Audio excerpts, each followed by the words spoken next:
अथ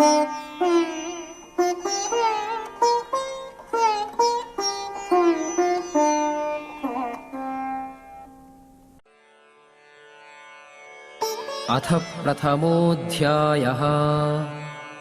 धृतराष्ट्र उवाच धर्मक्षेत्रे कुरुक्षेत्रे समवेताः युयुत्सवः मामकाः पाण्डवाश्चैव किमकुर्वत Sanjaya.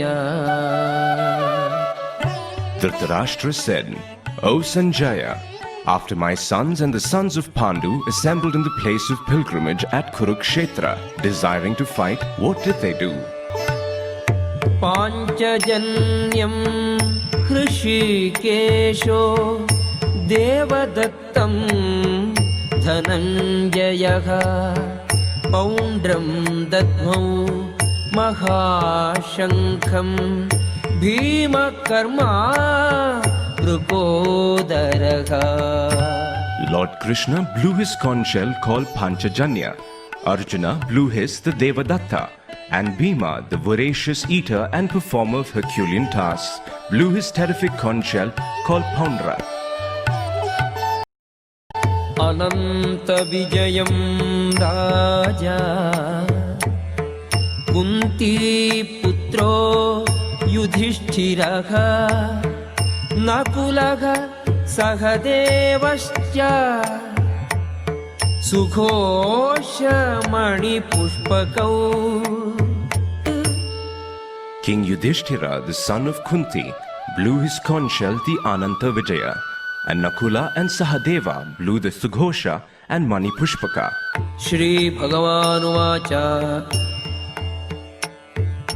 Kutastva Kashmalam Idam Vishame Samupasthitam Anarya Jushtam Asvargyam Akirtikaram Arjuna. The Supreme Personality of Godhead said, My dear Arjuna, how have these impurities come upon you? They are not at all befitting a man who knows the value of life. They lead not to higher planets but to infamy.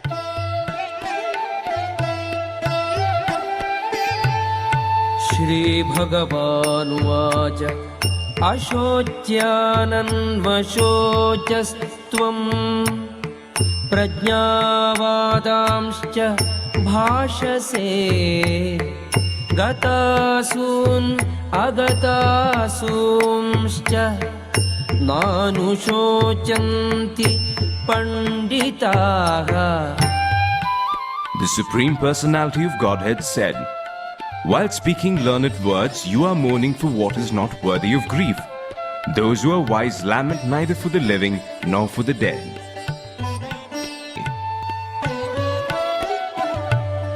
Nainam chindanti shastrani Nainam dahati pavakaha Na chainam kledayantyapo Na shoshayati marutaha.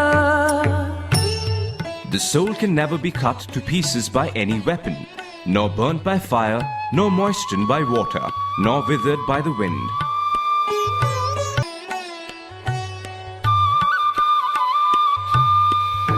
Annat bhavanti bhutani Parjanyadana sambhavaga Yajñād bhavati parjanyo Yajñaga karma samudbhavaga. All living bodies subsist on food grains which are produced from rains. Rains are produced by performance of yajna, sacrifice, and yajna is born of prescribed duties.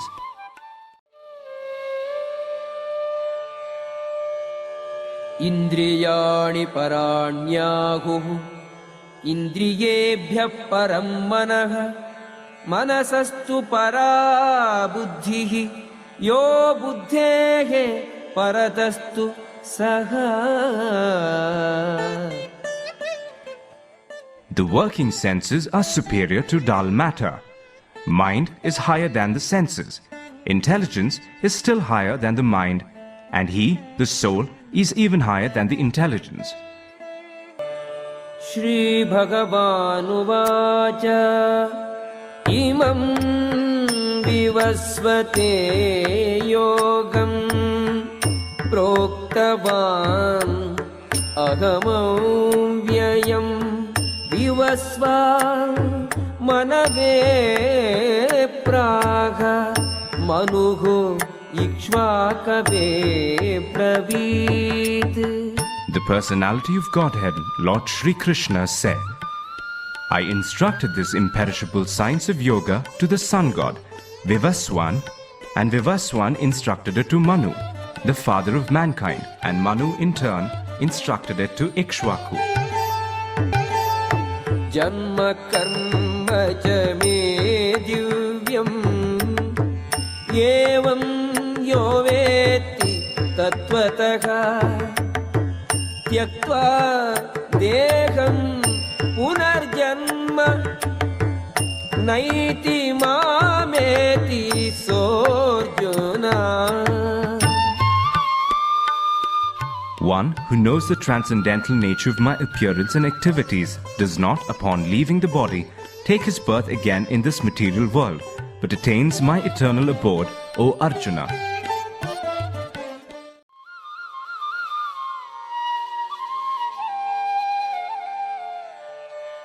Bhoktaram yajnatapasam sarvalokamaheshwaram suhridam sarvabhutanam jnatva mam shantimrichyati.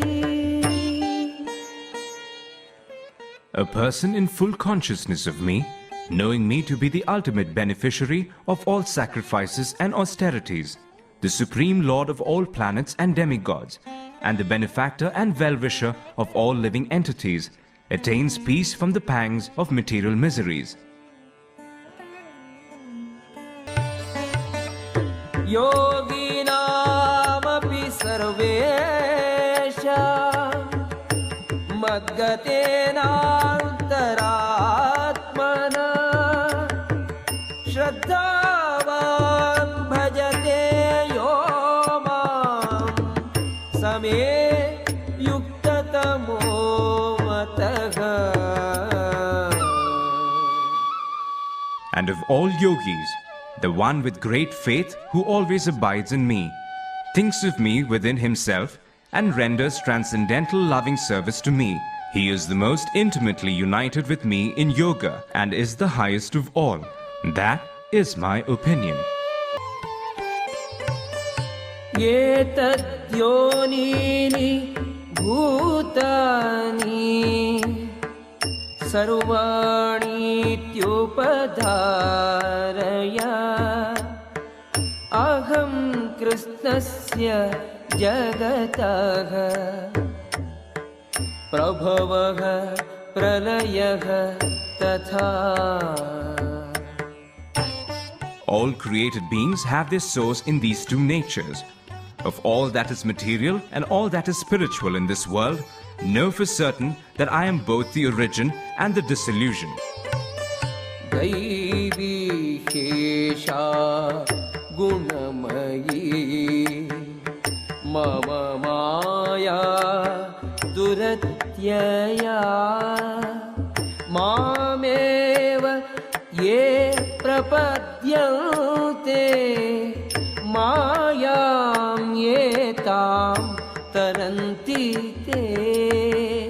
This divine energy of mine, consisting of the three modes of material nature, is difficult to overcome, but those who have surrendered unto me can easily cross beyond it. Namam dushkritino mudhaha prapadyante naradhamaha mayaya paghita ज्ञानाः आसुरं भावम् आश्रिताः. Those miscreants who are grossly foolish, who are lowest among mankind, whose knowledge is stolen by illusion, and who partake of the atheistic nature of demons, do not surrender unto me. यं यं वापि स्मरन् भावं त्यजत्यन्ते कलेवरम् तं तमेवैति कौन्तेय सदा तद्भाव भावितः. Whatever state of being one remembers when he quits his body, O son of Kunti, that state he will attain without fail. पत्रं पुष्पं फलं तोयं यो मे भक्त्या प्रयच्छति तदहं भक्त्युपकृतम् अश्नामि प्रयतात्मनः. If one offers me with love and devotion a leaf, a flower, fruit or water, I will accept it. मन्मना भव मद्भक्तो मद्याजी मां नमस्कुरु मामे वैष्यसि सत्यं ते प्रतिजाने प्रियोऽसि मे.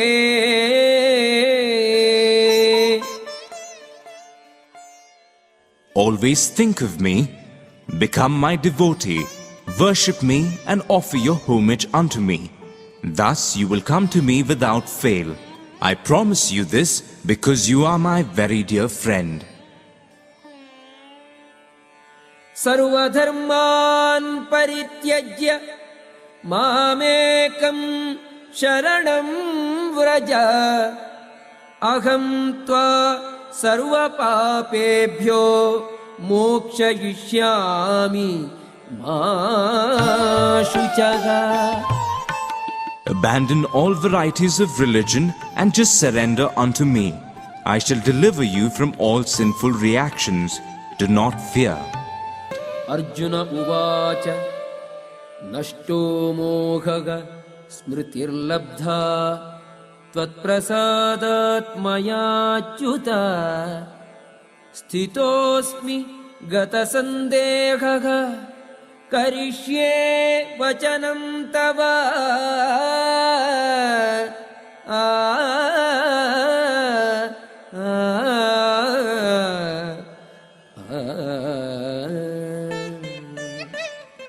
Arjuna said, My dear Krishna, O infallible one, my illusion is now gone. I have regained my memory by your mercy. I am now firm and free from doubt and am prepared to act according to your instructions. यत्र योगेश्वरः कृष्णो यत्र पार्थो धनुर्धरः यत्र योगेश्वरः कृष्णो यत्र पार्थो धनुर्धरः तत्र श्रीः विजयो भूतिः ध्रुवा नीतिः मतिर्मम. तत्र श्रीः विजयो भूतिः ध्रुवा नीतिर्मतिर्मम.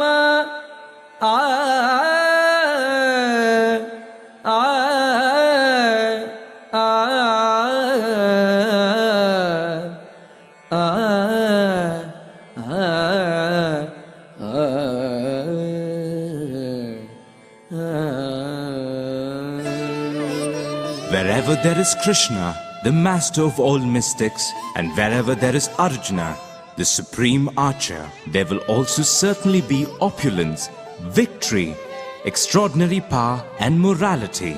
That is my opinion. ॐ तत्सदिति श्रीमद्भगवद्गीतासु उपनिषत्सु ब्रह्मविद्यायां योगशास्त्रे श्रीकृष्णार्जुनसंवादे मोक्षसन्न्यासयोगो नाम अष्टादशोऽध्यायः। श्रीकृष्णार्पणमस्तु।